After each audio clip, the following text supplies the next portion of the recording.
जय जय रघुवीरा समर्थ. श्रीमत दासबोध. दशक 16वा. तत्वान्वयाचा. समास 10वा. गुण भूत निरूपण नाम. श्रीराम समर्थ.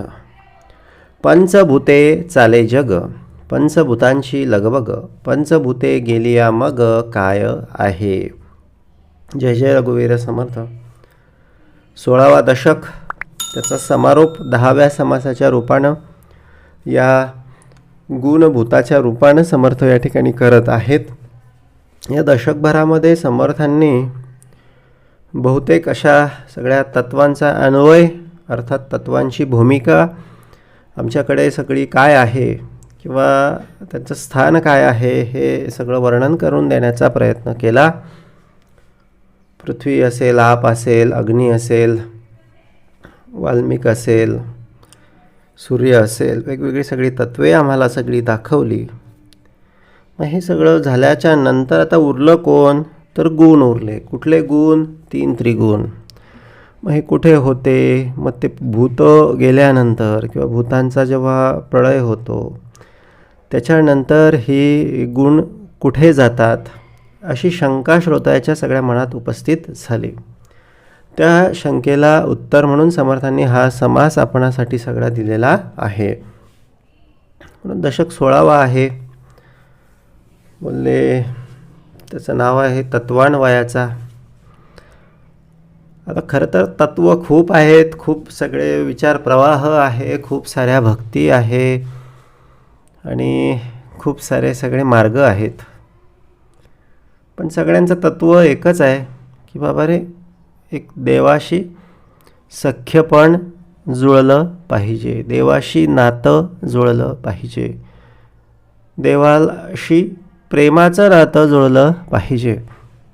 मग त्या ठिकाणी कसलाच नियम लागू होत नाही, कसलीच अट लागू होत नाही. जो व्यक्ती आम्हाला आवडतो, मग ते आपलं मूल असेल, आपला कोणी सहचर असेल, मित्र असेल, मैत्रीण असेल, तिचं ते कुठलाच अवगुण आपल्याला अवगुण वाटत नाही, ते गोडच वाटतं. तर लहान मूल असतं ना घरामध्ये, एक छोटंसं मूल असतं, बोबडं असतं, ते अंगाखांद्यावर खेळतं, कान ओढतं, केस ओढतं, हात ओढतं, पाय ओढतं, खूप त्रास देतं ते. पण तरी त्या आईला म्हणा, त्या बापाला म्हणा किंवा त्यातला खेळवणारा जो कोणी आहे, तर त्याला खेळवणारा देखील त्याचाच हितचिंतक किंवा त्याच्यावर नितांत प्रेम करणारा असतो, तरच तो खेळवतो, नाही तर असं कोणी खेळवत नाही. त्यांना ते हवं तरी देखील हवंसं वाटतं. त्याचा त्यांना काहीच त्रास होत नाही. त्याच माणसाला दुसरा कोणाचा साधा धक्का जरी लागला ना तरी तो लगेच भांडणावर येतो. पण लहान मूल असलं ना की बोलले तो अगदी त्याच्यासारखा होऊन जातो. काय याला कारण काय आहे? जिव्हाळा आहे, प्रेम आहे, नातं आहे. म्हणून जडावे प्रभूशी नाते, नाते जडो प्रभूशी तयाचे. म्हणजे सगळ्यात सुंदर काय आहे की आमचं भगवंताशी नातं जुळलं जाणं. यालाच तत्वान्वय असं म्हटलं. ते एकच तत्व आहे, बाकी बोलले सगळं काही काय आहे तर भूतिक आहे. आता या समासामध्ये समर्थांनी दिलेलं आहे, भूत म्हणजे जितुके झाले, झाले आणि गेले, आले आणि गेले, आले आले आणि गेले, हे या सगळ्या कॅटेगरीतले आहेत. क्षणभंगूर, कोण कधी कोणाची वेळ कशी येईल काही सांगता येत नाही. किती का मोठा लावाजमा असू द्या, किती का स्वतःचं विमान जरी असलं, एक लावाजमा 4-5 लोक सगळे दिमतीला असतात, सगळं सिक्युरिटी, बॉडीगार्ड, सगळं वैमानिक, पायलट, को पायलट, अटेंडंट, PA सगळे सोबत असतात, लावाजमा. पण वेळ आली तर जावं लागतं. किती मोठा नेता असला किंवा कोणी किती मोठा व्यक्ती असला तरी जावं लागतं. कारण हे काय आहे? हे भूतांचं आहे, भूतांपासून निर्मित आहे. समर्थ म्हणाले, बाबा रे, अन्वय करायचा असेल ना, या जीवनात येऊन काही करायचं असेल ना, आयुष्यात येऊन काही प्राप्त करायचं असेल ना, तर एवढी गोष्ट प्राप्त करून घे. भगवंताला प्रेम दे, भगवंताचं प्रेम घे, भगवंताची आठवण कर, भगवंताचं गुणगान गा, भगवंताची उपासना. भगवंताशिवाय दुसऱ्या कुठल्याही ज्या गोष्टी आहेत ना, त्यांची आस नको असणे म्हणजे काय आहे? उपासना असणे. उपासना करता करता आपली आस कुठे असते? त्या एकाकडेच असते, म्हणून त्याला उपासना म्हटलं जातं.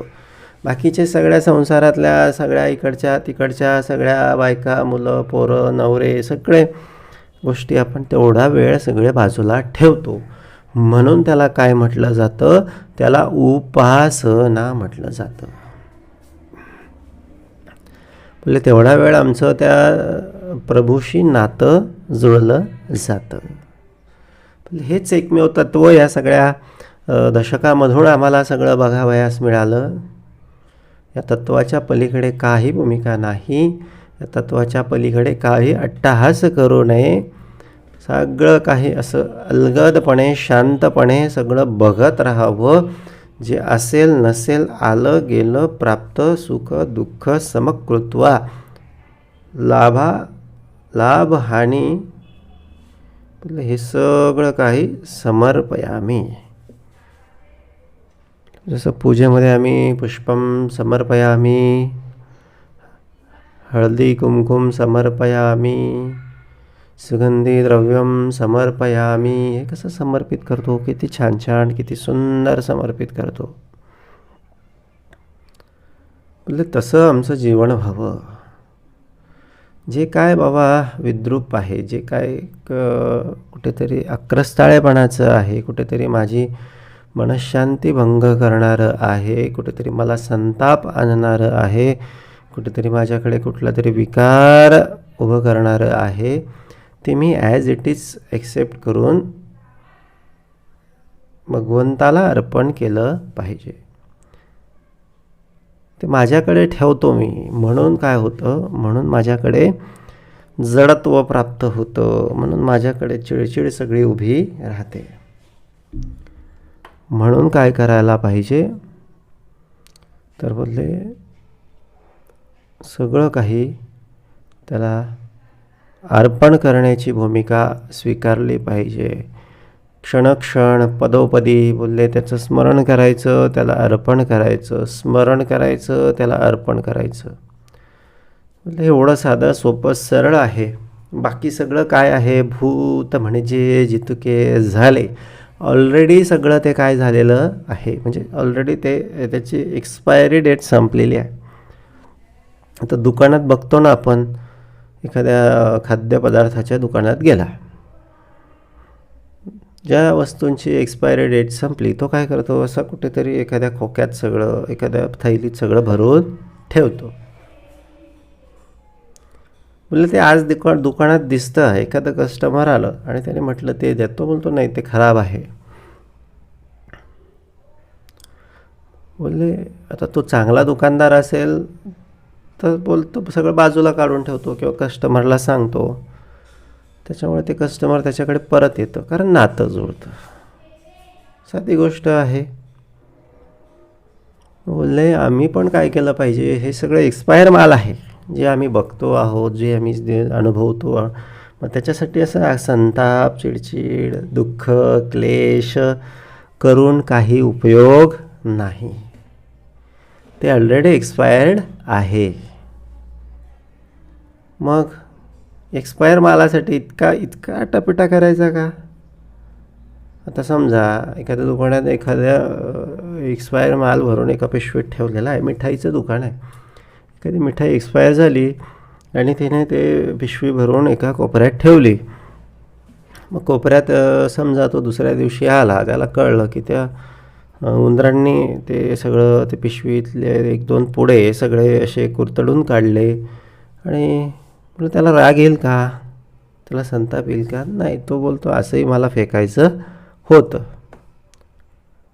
किंवा समजा त्याने ते सगळं एका पिशव्यातलं सगळं खाऊ काढला, पिशवी टोपली भरून बाहेर दुकानाबाहेर ठेवला. एखादी गाय आली एखादा प्राणी आला, त्याने ते खाल्लं, त्याला तो बोलतो खातोय ना, चांगलं आहे.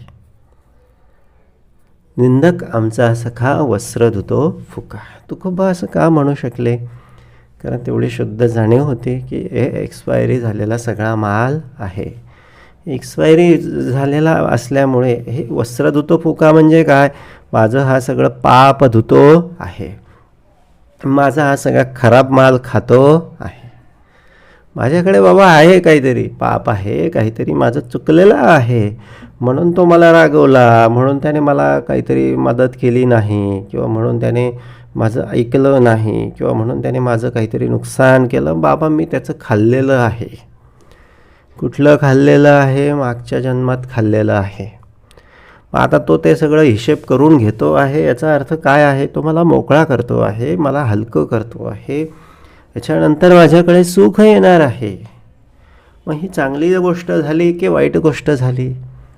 समर्थ म्हणाले, बाबा रे, निश्चितपणे चांगली गोष्ट झाली. मग तर असं कुठल्याच गोष्टीसाठी आपण रडू नये. हेच आहे गुणभूत निरूपण. हे वर्म समर्थांनी आपणाला आधीच सांगून टाकलं. देणे ईश्वराचे. किती साधं सोपं सरळ आहे. भूत म्हणजे झाले एवढं लक्षात ठेवायचं. आणि बोलले त्रिगुण झाल्यात आले. भूत कुठे, त्रिगुण कुठे आहेत? तर त्रिगुण हे पाचवे भूत जे आहे अंतरात्मा नावाचे, हे त्याचे अंगभूत आहेत. म्हणजे ते कुठेतरी वायुरूप आहेत, कुठेतरी जाणीवरूप आहेत. आता अंतरात्मात जर भूत गेलं, आकाश जर गेलं, मग हे पण आपोआप जातात. त्याच्यासाठी काही वेगळं काही गाडी लावलेली नसते, वेगळी काही व्यवस्था केलेली नसते. का असं कधी होतं का की समजा एखादा व्यक्ती वारला आणि त्याच्या अस्थी वगैरे सगळ्या त्याचं ते विधी झाला, अंत्यविधी झाला, आणि लोक म्हणायला लागले, अरे थांबा थांबा, याचं आता अजून 3 त्रिगुण जाळायचे राहिले, याचं अजून वासना, कामना, भावना जाळायच्या राहिल्या. हे सगळं त्याच्यासोबत एक बोलले पॅक्ड आहे, वेगळं वेगळं नाही. म्हणून बोलले पंचभूते चाले जग. चालण्यासाठी बाबा दिलं आहे, बाकीचं काही नाही. फक्त हे कशासाठी आहे? बोलले हे फक्त कामासाठी. आता मोबाईल आहे, मोबाईल आम्हाला कशासाठी दिला? वापरासाठी दिला. म्हणजे काय? काम कर बाबा, तुझी गैरसोय काही, तुझी सोय असेल, काही असेल ते बघ. काही तुला बँकेचं कामं कर, काही तुझे कोणाशी बोलायचं असेल, त्याच्या घरी जायचं काम नाही, घरूनच फोन कर, तेवढ्यासाठी दिला. मग तेवढ्यापुरता वापरला, कामापुरता वापरला, ठेवला तर ते शहाणा समजावा. पण जर आता काम झालं तरी मोबाईलच खेळत बसतो आहे, दुसरं काही काम करत नाही, मग याचा अर्थ हे काय झालं? हे व्यसन झालं. पंचभूते चाले जग. आता हे इथे काय झालं? पंचभूते चाले जग, याचा अर्थ पंचभूते चालवी जग असं हे झालं. पंचभूते फक्त एक कार्याकारण सगळे दिलेली आहेत, ते चालवण्यासाठी, किंवा ते त्यांनी आपल्याला चालवावं, जग चालवण्यासाठी ते आहेत. त्यांनी आपल्याला चालवावं असं काही अभिप्रेत नाही. कुठल्याच कोणाचंच बोलले अधीन होऊ नये. अधीन एकाच गोष्टीचं व्हावं, बोलावा विठ्ठल, पहावा विठ्ठल, पूजावा विठ्ठल, आणि करावा विठ्ठल जीव भावे. म्हणून पंचभूते चाले जग, पंचभूतांची लगबग. पंचभूते गेली या मग काय आहे? लगबग असते सगळी, लगबग. हे सगळं जीवन, आपला संसार म्हणजे लग्नासारखा आहे. म्हणजे लग्न आहे तोपर्यंत धामधूम, आणि लग्न झालं की सामसूम. बाबा आहे तोवर सुकृत असताच भोगीती, आणि सुकृत सरताच ढकलून देती. हे धामधुमीला बाबा घाबरू, धामधुमीला भारू नको. उद्या काय होणार आहे? उद्या सगळी सामसूम होणार आहे. उद्या मग सगळे बिल्स पेड करायचे आहेत. मंडपवाल्याचं, ब्राह्मणाचं, जेवणावाल्याचं, बँडवाल्याचं, साऊंड सिस्टीमवाल्याचं. मग बोलले असं इतकं लग्न करूच नाही. आता हा विषय त्या लग्नाचा चाललेला नाही.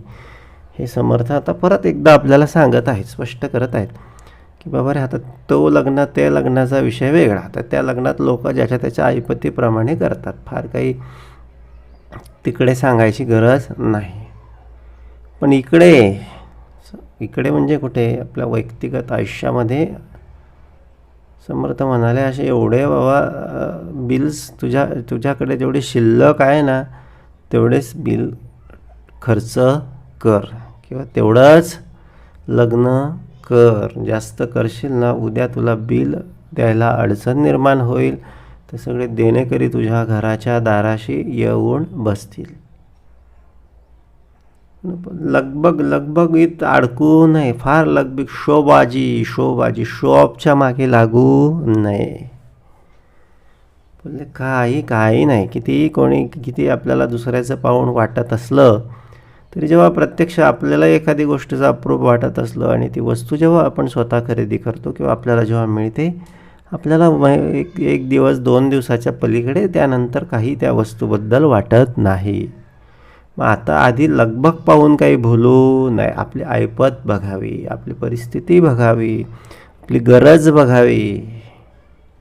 पंचभूतांची लगबगीला भुलू नये. दुसऱ्याची बाबा त्याची लगबग काय, त्याच्या मागे किती दिव्याखाली किती अंधार आहे, किती कर्ज करून घेतलं आहे किंवा त्याला किती गरज आहे, खरंच आहे का नाही आहे, हे आपल्याला काहीच माहिती नाही. मग त्याचं पाहून आपण तसंच करायचं, हे काही बरे नव्हे. पंचभूते गेलिया मग काय आहे. आता ही पंचभूतं असतात तोवर सगळी लगबग असते, संसार प्रपंच कामधंदा पाणी सगळं असतं. आता हे पंचभूते गेल्यानंतर काय, याचं उत्तर मला सांगा. श्रोता वक्तयास बोले, भूतांचे महिमे वाढविले आणि त्रिगुण कोठे गेले सांगा स्वामी. मग आता भूतांचा सगळा विषय संपला. मग भूतं जर गेली, प्रलय जर झाला किंवा एखाद्या व्यक्तीचं सगळं जीवन आयुष्य संपलं, मग भूतं जाताना दिसतात. मग त्रिगुण कोठे गेले. श्रोता वक्तयास बोले, भूतांचे महिमे वाढविले आणि त्रिगुण कोठे गेले सांगा स्वामी. मग आता स्वामींनी, समर्थांनी, सद्गुरूंनी काय केलं, हे त्रिगुण कुठे गेले याचं वर्णन सांगायला सुरुवात केली. अंतरात्मा 5वे भूत. अंतरात्मा हे काय आहे, 5वे भूत आहे किंवा आकाशाचंच ते रूप आहे. इकडे ब्रह्मांडामध्ये पृथ्वी, अग्नी, आप, तेज, वायू आणि आकाश. आतमध्ये आकाशाच्या ऐवजी काय आहे, आत्मा आहे आणि तो सर्वांगा भरून उरलेला आहे. त्रिगुण त्याचे अंगभूत. त्रिगुण कोठे गेले बाबा, जिथे होते त्याच्यासोबतच निघून गेले. कोणासोबत होते, बोलले आतमध्ये असणाऱ्या त्या 5व्या भूतासोबत होते, म्हणजे अंतरात्म्यासोबतच होते. जाणीव रूपानं होते किंवा वायू रूपानं होते. मग आता ते भूत गेलं म्हणजे ते जाणारच आहे, तर त्याच्या अंगभूत असणारे गुण देखील काय होणार आहे, तर जाणार आहेत. म्हणजे याचा अर्थ काय झाला, याचा अर्थ फार गहन आहे. मनुष्य उगाचच काय करत बसतो, माझं किंवा माझी वासना किंवा माझी कामना किंवा माझा अहंकार किंवा माझा संसार, हे सगळं माझं करत बसतो आणि माझ्या त्या सगळ्या जीवाला काय करत बसतो, तर या सगळ्यांमध्ये भुलवून टाकत असतो. पण एक दिवस असा येतो की हे भूतच सगळे निघून जातात. मग तिच्यासोबत असणारं हे सगळं भारूड भरती ते पण अकस्मात निघून जातं. म्हणजे ह्या सगळ्या गोष्टींना काही अर्थ होता का नाही. ही पंचभूते, त्याच्यावर आपलं काही कंट्रोल आहे का नाही. मग ते पंचभूतांवर आपलं कंट्रोल नाही, मग ह्या 3 त्रिगुण सत्व रज तम याच्यावर पण आपलं काही कंट्रोल नाही. ह्याच्यावर कंट्रोल नाही म्हणजे काय की यांच्याशी निगडीत ज्या सगळ्या आहेत भूमिका त्या देखील आकस्मिक आहेत किंवा क्षणिक आहेत, टेम्पररी आहेत. जसं पाण्यावर एखादा खडा फेकावा आणि पाण्यामध्ये तरंग उभे राहावे तशा आहेत, याच्या पलीकडे काहीच नाही. जसा बोलले आभाळामध्ये काही काळासाठी ढग यावीत आणि पुन्हा सगळी सवेची निघून जावीत. मग त्या ढगांच्या असण्याला नसण्याला बोलले फार महत्त्व देण्याची गरज नाही. येतील पण आणि जातील पण. आकाश असतची असे. आपला अंतरात्मा असतची असे. आपलं मूळ स्वरूप, आपली शांत अवस्था, आपलं निरामय स्वरूप असतची असे. का म्हणून त्याला ह्या ढगांच्या येण्यानं फरक पडू द्यावा?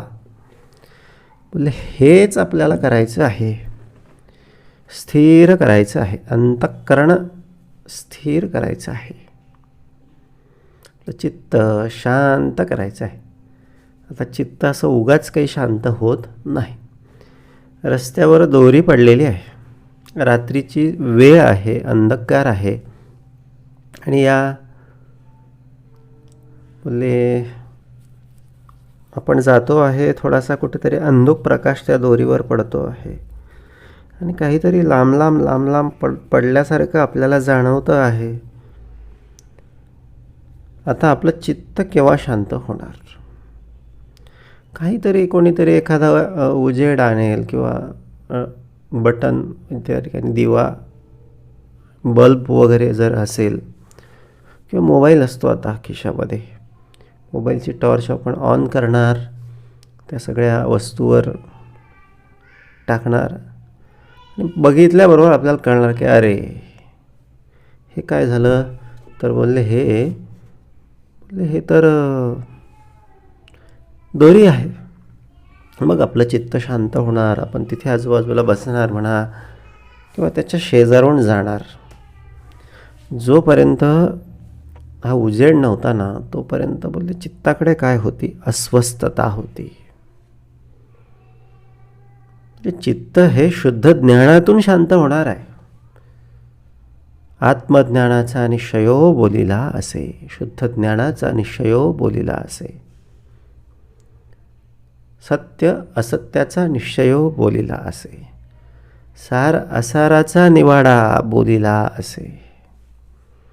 हा सार असाराचा निवाडा सतत पिंडाकडे, हृदयाकडे उभा करत राहावा लागतो. मग काय होतं? बोलले हा सार असाराचा पिंडाचा निवाडा झाल्यानंतर उजेड पडतो आणि मग हे भीतीरूपी, चिंतारूपी, वासनारूपी, कामनारूपी ही गोष्ट जी आहे ना ती अशी सुरकण अशी बाजूला सरून जाते. पण उजेड पडणं महत्त्वाचं आहे. सद्गुरू हा उजेड आपल्या अंतःकरणामध्ये उभा करत असतात. हा उजेड पडला मग अंतर शुद्ध होतं, मनाला विश्रांती आणि समाधान मिळतं. बाबा तुझं नव्हे हे शरीर, तेथे इतरांचा कोण विचार? शरीरच आपलं नाही म्हटल्यावर शरीराशी रिलेटेड, शरीराशी संबंधित बाकीचं जे काय आहे सगळं, त्याचा आपला काय संबंध? काहीच संबंध नाही. मग का म्हणून त्याच्याशी रिलेटेड सगळ्या चिंता, ओझे व्हावे? आम्ही कशासाठी आलेलो आहोत, आमचं काम काय आहे तेवढं बघितलं पाहिजे. मुख्य मुद्द्यावर लक्ष ठेवलं पाहिजे. काय आहे मुख्य मुद्दा? मी देवाचा आणि देव माझा. या भूमिकेचा मला विसर पडलेला होता आणि म्हणून मी त्याच्यापासून दूर झालो आणि दूर झालो म्हणून आता हे सगळं दुःख भोगतो आहे. गर्भवासाचे दुःख भोगतो आहे. या संसारामध्ये वेगवेगळ्या सगळ्या भौतिक सगळ्या दुःखाचे दुःख भोगतो आहे, सगळ्या प्रलयाचे सगळ्या चिंता सगळ्या मी वाहतो आहे. मध्येच काहीतरी आभासी सगळे वस्तुरूप सगळं मटेरियलिस्टिक भौतिक वस्तूंनी जे बनलेलं आहे त्याला मी सुख समजण्याची गल्लत करतो, ते त्याच्या मागे धावतो. मग ते मला मिळतं देखील. मिळाल्यावर वाटतं की एवढं काही विशेष नव्हतं, याच्यापेक्षा एवढं मागे नसतं धावलो ना, घरी शांत निवांत राहिलो असतो, एक 5-10 मिनटं अर्धा तास उपासना केली असती, एक अर्धी भाकरी, 1-2 चपात्या किंवा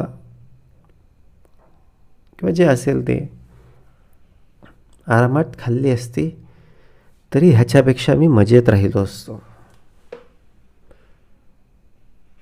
बोलले अंतरात्मा 5वे भूत त्रिगुण त्याचे अंगभूत, सावध करून या चित्त बरे पहा. सावध झालो, सावध झालो, सावध झालो पाहिजे. हरीच्या आलो जागरण, हरीच्या जागरणाला आलो पाहिजे. हरीचं जागरण, हरीचा जागर आतमध्ये उभा केला पाहिजे. हरीसाठी जागते झालो पाहिजे. त्याला बोललं जातं जागर असतं. परमार्थाच्या कार्यासाठी, भक्तिमय कार्यासाठी काय झालं पाहिजे तर सावध झालो पाहिजे, जागे राहिलो पाहिजे. हेच सावधपण. सावध करून या चित्त. चित्त का सावध करायचं? आता चित्तापाशी 2 पहारेकरी उभे करून ठेवले पाहिजे.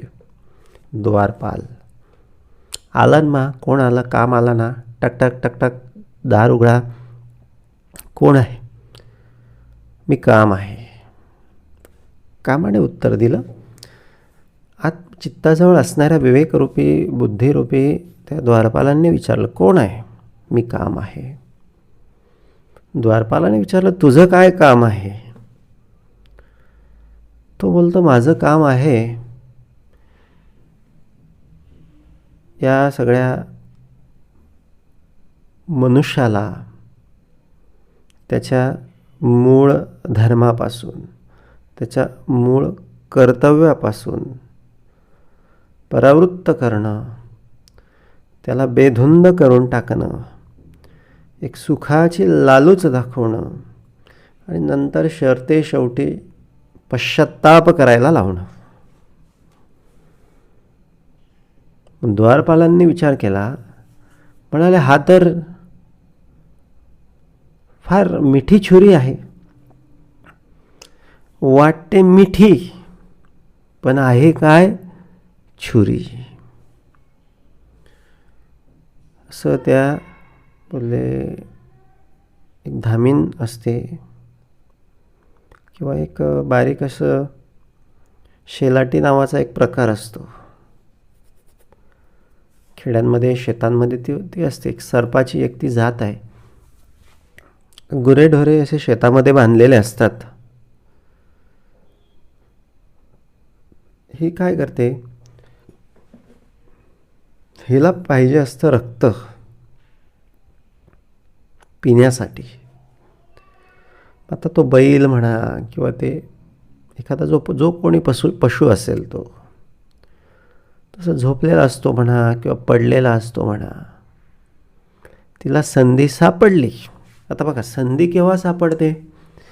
झोपलेला असला, पडलेला असला, आळसामध्ये, विषयांमध्ये, लोभामध्ये, कामनेमध्ये, वासनेमध्ये, मीपणामध्ये, तेव्हा कोणाला संधी सापडते? वासना धामी न पडिली गळा. बेसावतपण. सद्गुरू सान्निध्य नसेल, सद्गुरू परमार्थ नसेल, सद्गुरू उपासना नसेल, हे काय आहे? हे बेसावतपण आहे. आणि मग काय होतं? तिला माहिती आहे. डायरेक्ट जर मध्ये याच्या नाकामध्ये म्हणा किंवा याच्या कुठल्याही भागाला इजा करायचं म्हटलं, हा करू देणार नाही. मग हळूहळू हळूहळू हळूहळू हळूहळू ती त्याच्या नाकामध्ये प्रवेश करते. आता बघा, ही धामीन नाही, ही शेलाटी नाही, ही दुसरीच कुठली तरी शेलाटी आहे. श्रोते तुम्ही परम दक्ष. एक विवेकानं जिथे द्यायला पाहिजे तिथे देतात लक्ष. आता प्रत्येकाची धामीन वेगळी आहे, वयानुरूप धामीन वेगळी आहे. एक 20 ते 30 वेगळी धामीन असते, काहींची 20 ते 40 असते, काहींचं 40पासून पुढे वेगळी धामीन सुरू होते. हाय उपस हाय उपस हाय उपस. आणखीन 50-60 नंतर तर वेगळीच, माझी कांता, माझे मुलं, माझी संपत्ती, माझी शेती. पार तो सगळा त्या खाटेवर पलंगावर झोपतो, हातपाय सोडून देतो, तरी त्याचं चित्त सगळं त्या भौतिक प्रॉपर्टीकडे लागून गेलेलं असतं. तो काही राम म्हणायला मागत नाही. आणि पुन्हा सगळा नरक यातना किंवा पुन्हा सगळ्या अधोगतीसाठी तो काय होत असतो, सज्ज होत असतो.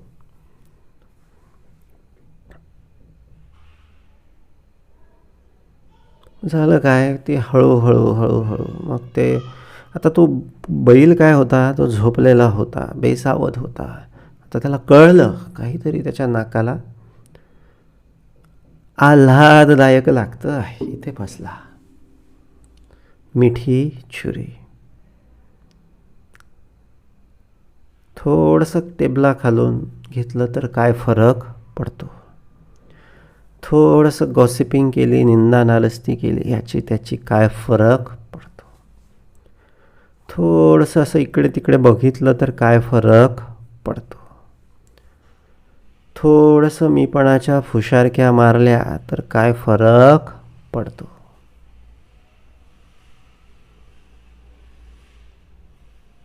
थोडंसं ना काही फरक पडत नाही असं म्हणून मग त्याने काय केलं, अलो केलं. आता अलो करतो आपण. आता बघा, मोबाईलमध्ये एखादा ॲप आपण डाउनलोड करतो. समजा आपण व्हॉट्सॲप डाउनलोड केलं. मग पहिल्यांदा जेव्हा आपण ते ॲप ओपन करतो त्यावेळेस ते आपल्याला परमिशन मागतं.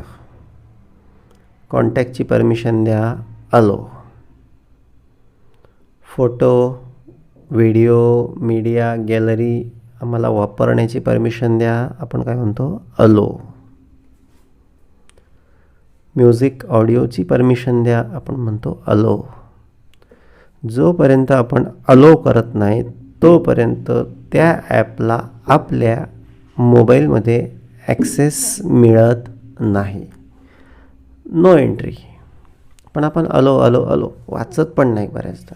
आता व्हॉट्सॲप वगैरे हे प्लेस्टोअरला असणारे, एक प्लेस्टोअरवरून जे डाउनलोड करतो ते सगळे सिक्युअर ॲप आहेत, त्याच्यात काही दुमत नाही किंवा त्याच्यात काही अडचण नाही. पण कधीकधी आपल्याला कोणीतरी असं दिवाळी बोनस, नवीन वर्षासाठीचा बोनस, तुम्हाला लॉटरी लागलेली आहे, घेणं न देणं, कधी लॉटरीचं तिकीट काढलेलं नाही, लॉटरी लागलेली आहे, तुमच्या खात्यात एवढी रक्कम जमा झालेली आहे, माहिती आहे कधी आपली तेवढी कधी तसा व्यवहार झालेला नाही, पण लगेच लिंकला क्लिक करणार, अलो अलो अलो अलो. मग त्याच्यात बसलेले असतात मालवेअर्स. म्हणजे एकाला क्लिक करायचं, दुसरीकडे कुठेतरी आपल्या मोबाईलमध्ये फिरतं, आपल्या बँकेचे डिटेल्स वगैरे वगैरे सगळे घेतं आणि काय करतं, हॅक, जॅम करून टाकतं.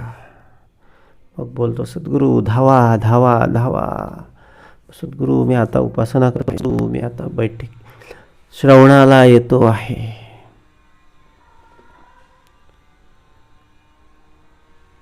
एक चांगल्या विचारांच्या बैठकीला मी आता बसतो आहे.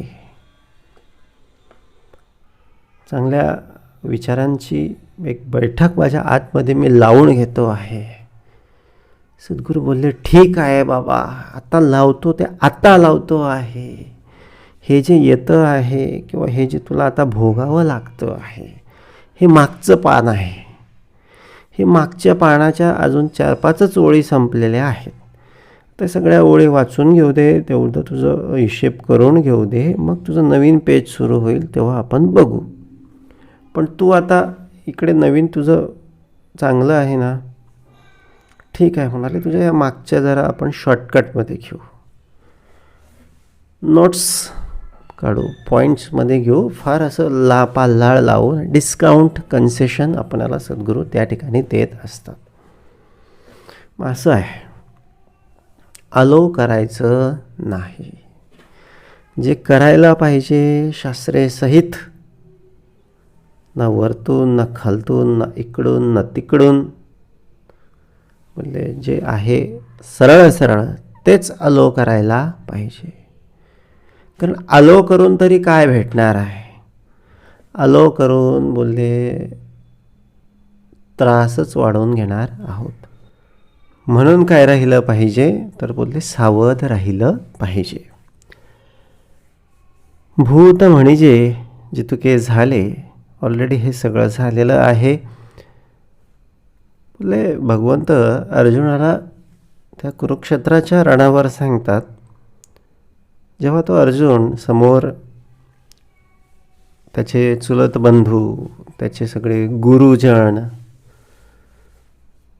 आणि त्याचे सगळे मित्र, सगळे सोयरे सगळे बघतो, आणि मग तेव्हा व्याकुळ होऊन जातो, विकल मनाचा होऊन जातो. आणि मग तेव्हा भगवंत त्याला सांगतात की अर्जुना, तुला ह्यांना मारायचं आहे असं अजिबात समजू नको.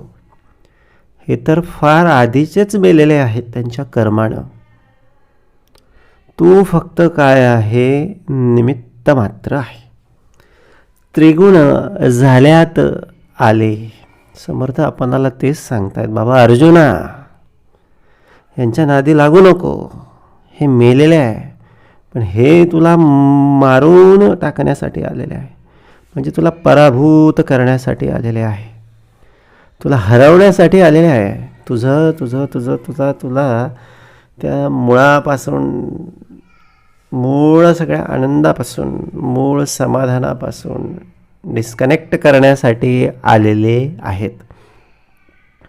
त्रिगुण झाल्यात आले, इतुके न मूळ खंडले आशंकेचे. आता ह्याच्या पलीकडे काय, काहीच नाही. म्हणजे आशंकाच सगळी निघाली. भूता वेगळे काही नाही, भूत जात हे सर्व. हे आता एक आणखी गोष्ट, फार सुंदर समास आहे, किती समर्थांनी द्यावं असं या सगळ्या ओळींवर, असं या सगळ्या शब्दांवर झालेलं आहे. समर्थ भरभरून देत आहेत. आपल्या सगळ्यांची मागणी आहे, आपल्या सगळ्यांवर भगवंताची कृपा आहे.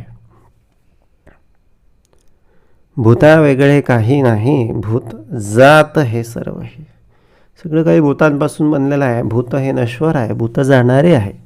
आज ना उद्या क्षणभंगूर आहेत. कोण कधी कोणाचं विमान कुठे पडून जाईल याचा काही भरोसा नाही. काय कधी कोणाची गाडी सगळी उलटी पुलटी होऊन जाईल भरोसा नाही. कुठे काय एखादी रेल्वे पटरीवरून घसरून जाईल याचा भरोसा नाही.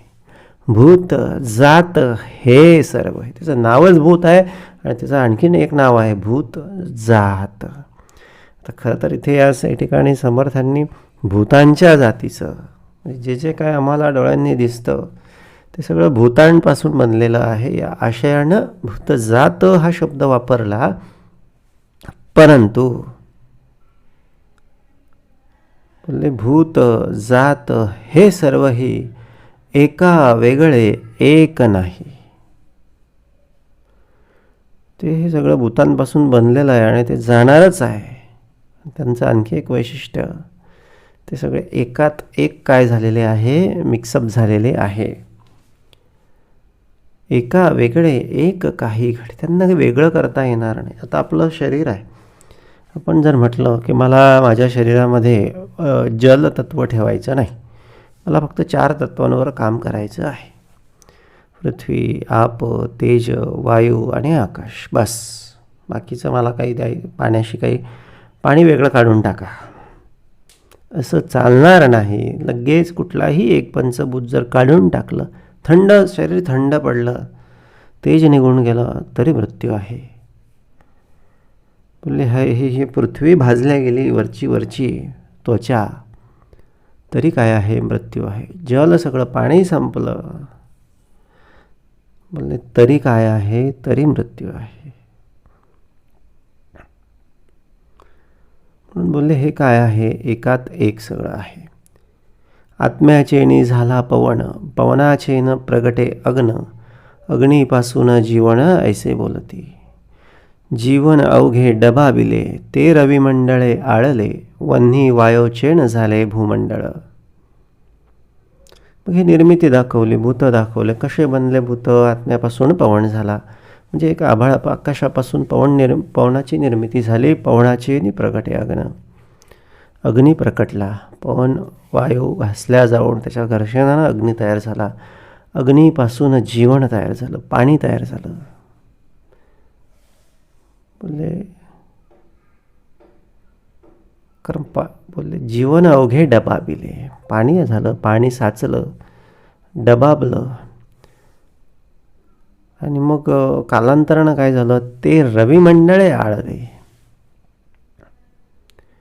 सूर्याच्या उष्णतेनं ते सगळं आटून गेलं. एखादं लिटर पाणी आटवावं तेव्हा त्या पातेल्याच्या तळाशी अशी भुकटी मातीची आपणाला त्या ठिकाणी जमा झालेली दिसेल. पाणी आटून मातीच तयार होते, पृथ्वीच तयार होते. आणि मग आणखी काय झालं? वन्ही वायो, आणखी ते कडक झालं, आणखी वायो ते कडक झालं आणि त्याचं पृथ्वीचा गोल तयार झाला.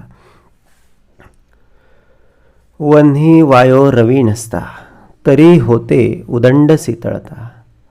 ते शीतळतेमध्ये उष्णता येणे नाही. आता हे एकात एक आहे. जरी उष्णता असेल तरी शीतळता येते, शीतळता आली की उष्णता येते. उष्णता जरी दिसत असली तरी त्याच्यामध्ये शीतळता असते. पाणी तत्व आहे, पाण्यातत्वामध्ये अग्नितत्व देखील असतं. फक्त ते विशिष्ट प्रक्रियेतून ते मिळवावं लागतं. अवघे वर्मासे वर्म केले, तरीच एवढे फापावले, देह मात्र तितुके झाले वर्मा करता. हे वर्मासी वर्म, सूत्रासी सूत्र भगवंतानं केलं. त्याचं सूत्र अगाध आहे, त्याची लीळा अपरंपार आहे. त्याचं देणं असीमित आहे. त्याच्यावर फक्त 1-2 हात जोडावे, त्याची लीळा बघत राहावं, त्याच्यावर विश्वास ठेवावा, त्याला आठवत राहावं, त्याचं गुणगान करत राहावं.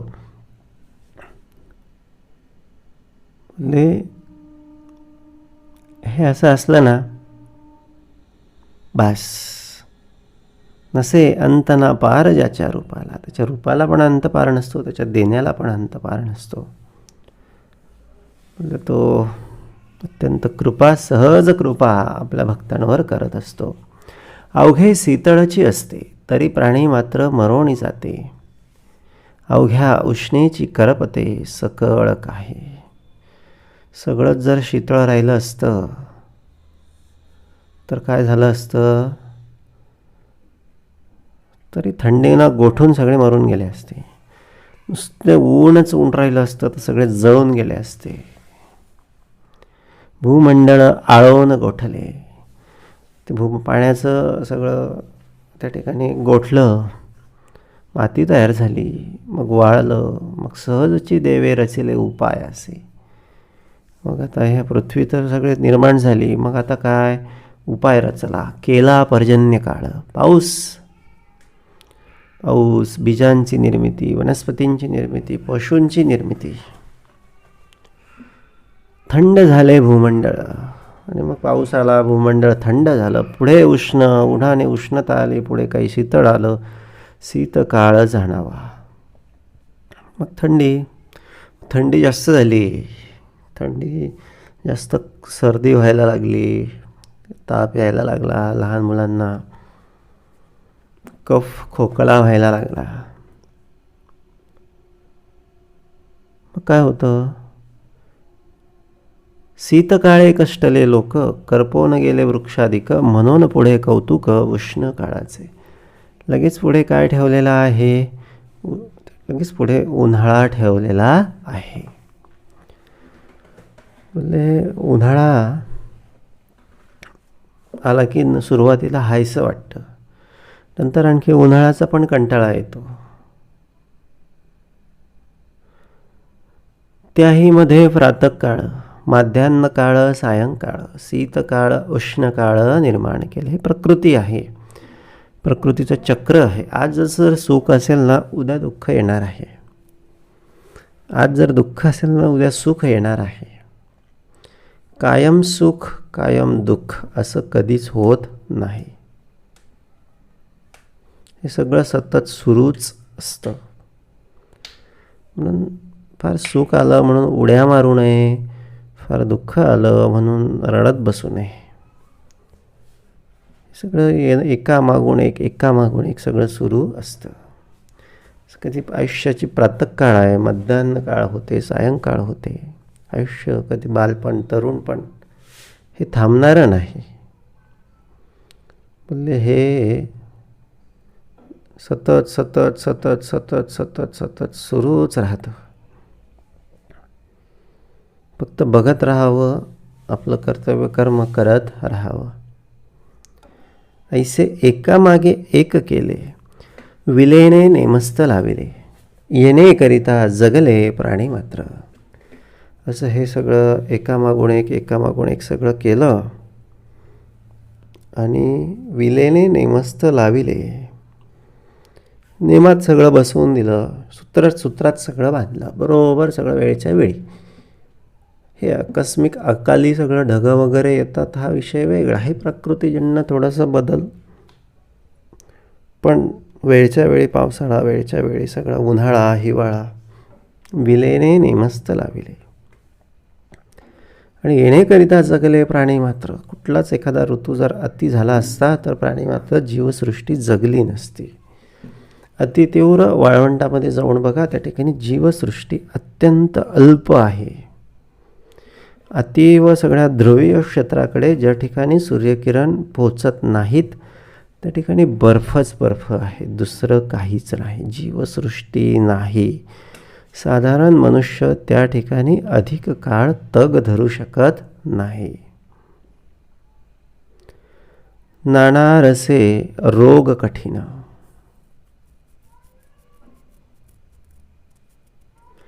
वेगवेगळे सगळे रस, वेगवेगळे सगळे इन्फेक्शन्स, पाणी वगैरे इकडचं खाण्यापिण्यात आलं की काय होतं? नाना रसे रोग कठीण. आजारी पडलं तरी व्यवस्था करून ठेवलेली आहे, म्हणून औषधी केल्या निर्माण. औषधींची पण निर्मिती करून ठेवलेली आहे. परंतु सृष्टीचे विवरण कळले पाहिजे. हे सगळं केलेलं आहे, सगळी सोय बाबा, सगळं होईल, सगळं मिळेल, सगळं भेटेल. पण तू तू तू तू नेमस्त राहा, म्हणजे नेमामध्ये राहा.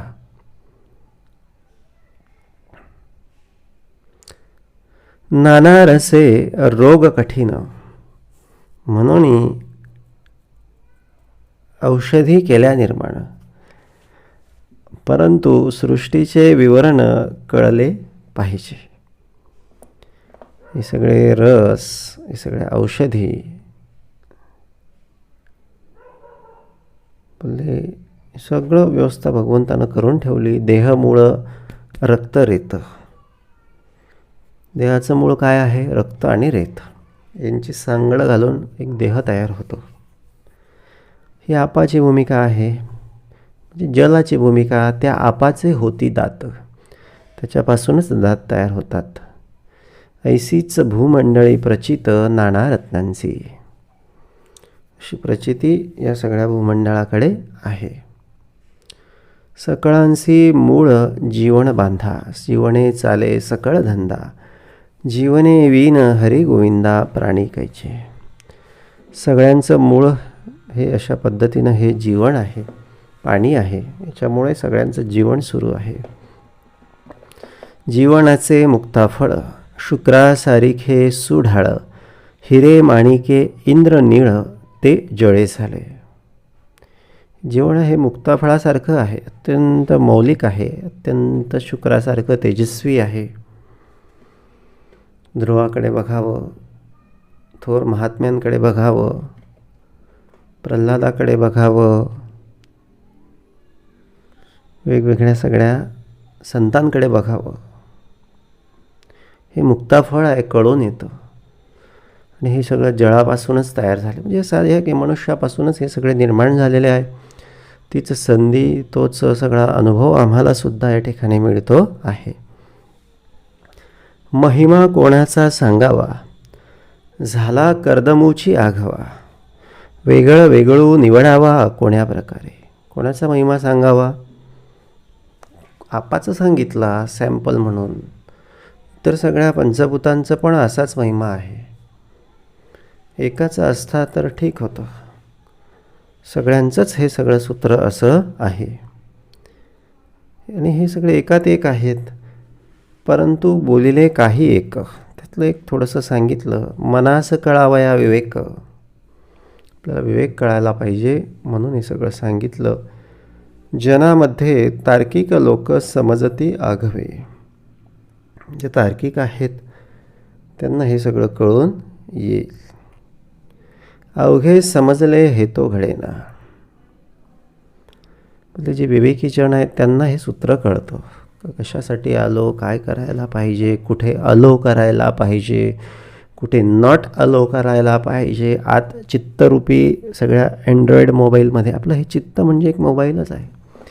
याच्यामध्ये कुठल्या साधनं, कुठलं ॲप सगळं डाउनलोड करायला पाहिजे, कुठल्या लिंक क्लिक करायला पाहिजे, कुठल्या नको. हे काय आहे, जनामध्ये तार्किक लोक समजती आघावे. जे तार्किक लोक आहेत ते हे सगळं समजतात. अवघे समजले हे घडेना. शास्त्रांसी पडेना. अनुमाने निश्चय होईना काही एक. म्हणजे हे सगळ्यांना सगळं समजत नाही. अनुमान उभा राहतो आणि मग निश्चय होत नाही. पण हे कोणाच्या बाबतीत आहे, ज्याला सद्गुरू नाही. जयास नाही सद्गुरूची पाठी, समर्थांची पाठी, तयास भल ताच कुटी. कुठला कुटणारा, कुठल्याच जाणार आहे. कधी कुठल्या चक्कीत तो सापडेल त्याचा भरोसा नाही. समर्थांची पाठी कधी सोडू नये, समर्थांचा आश्रय कधी सोडू नये. अगाध गुण भगवंताचे, भगवंताचे गुण अगाध आहेत. बोले त्यांची सगळी लीळा आहे ती आपण जाणावी, त्याला शरण जावं. शेष वर्णू न शके वाचे. ज्या शेषावर तो नारायण पहुडलेला आहे त्या शेषाला सुद्धा त्याचा पूर्ण महिमा सांगता येत नाही. वेदविधी तेही काचे देवे विना. वेदांना वेद वर्णन करू शकत नाही. सर्वश्रेष्ठ सगळं एक प्रमाण ज्यांना मानलं जातं ते वेदसुद्धा त्या नारायणाचं वर्णन करू शकत नाही. मग आता काय, हरलो, समर्थ हरलो, हात टेकून द्यायचे. आम्ही काय करतो, बाहेरच्या लोकांपुढे हात पसरतो द्रौपदीसारखे, ह्याच्याकडे जाय त्याच्याकडे जाय. पण जेव्हा केव्हा त्या कृष्णापुढे हात पसरले जातात तेव्हा लगेच पितांबरची व्यवस्था त्याने केलेली असते. कोणी त्रास देतो, कोणी काही करतो, कोणी ते अशी अडचण आहे समर्थात, काय नाही, हात पसर बाबा समर्था, मी हरलो, माझ्याच्यानं काही होत नाही, तुला जसं होईल तसं माझ्याकडून करून घे. ही सपशेल शरणागती, ही पूर्ण समर्पण, सरेंडर वृत्ती भगवंताला खूप आवडते. इव्हन आतंकवादी जे असतात ना बाहेर, ते जरी शरण आले, त्यांनी जर आपले हत्यारं फेकून हात वर केले, त्यांनासुद्धा त्या ठिकाणी त्रास दिला जात नाही, मारलं जात नाही.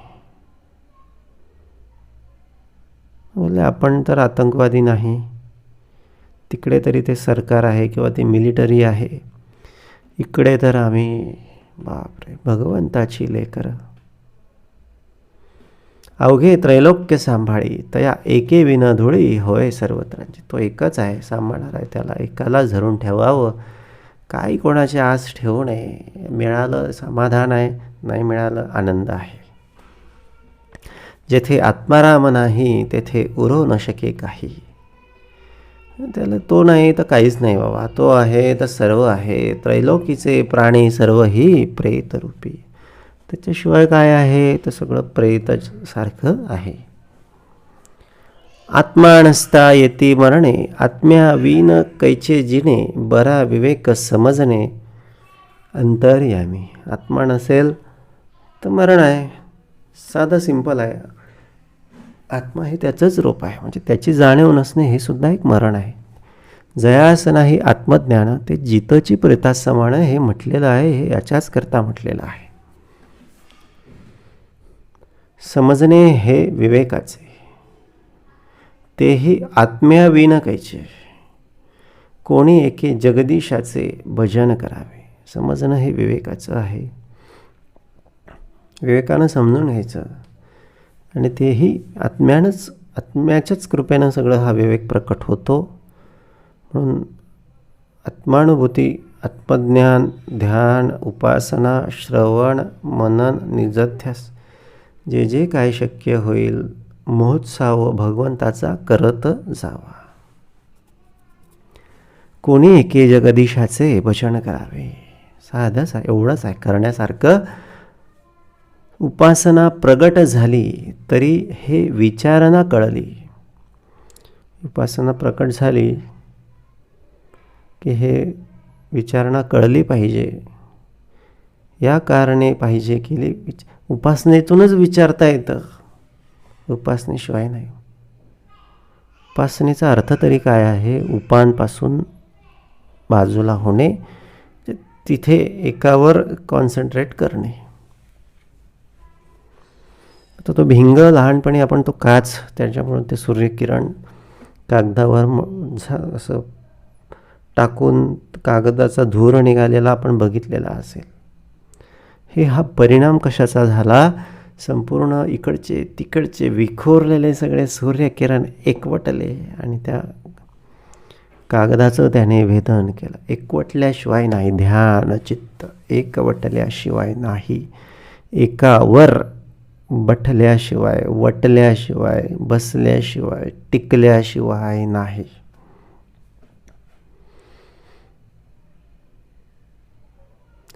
उपासना प्रगट झाली तरी हे विचारणा कळली. या कारणे पाहिजे केली विचारणा देवाची. उपासनेचा मोठा आश्रय. हे सगळं महिमा उपासनेचा आहे. त्यांची आस न ठेवता एखाद्या नारायणाला सगळं भजण्याचं आहे. उपासने विन निराश्रयो, उदंड केले तरी तो जयो प्राप्त नाही. उपासनेचा मोठा आश्रय आहे. उपासने विन शिवाय निराश्रय आहे. बाकीचं संसाराचं कितीही केलं तरी जयो प्राप्त नाही, त्याच्याशिवाय नाही. तो सोबतीला आहे ना, हातच्याला आहे ना, मग 10, 100, 1000, 10,000, लाख, मिलियन, बिलियन, तो नसेल ना, समर्थांची नाही पाठी तयास भलताच कुटी. या कारणे उठाउठी भजन करावे.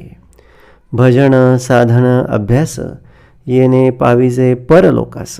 दास म्हणे हा विश्वास धरिला पाहिजे. भजन साधन अभ्यास मनन निजध्यास हे जसं जसं जेवढं जेवढं शक्य होईल तेवढं तेवढं करत राहावं.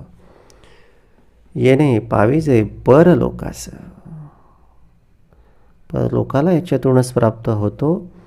विश्वास धरावा. विश्वासता निरूपणी मोक्ष सुटका प्राप्ती ठेवलेलीच आहे. भजन साधन अभ्यास येणे पाविजे परलोकास. दास म्हणे हा विश्वास धरिला पाहिजे.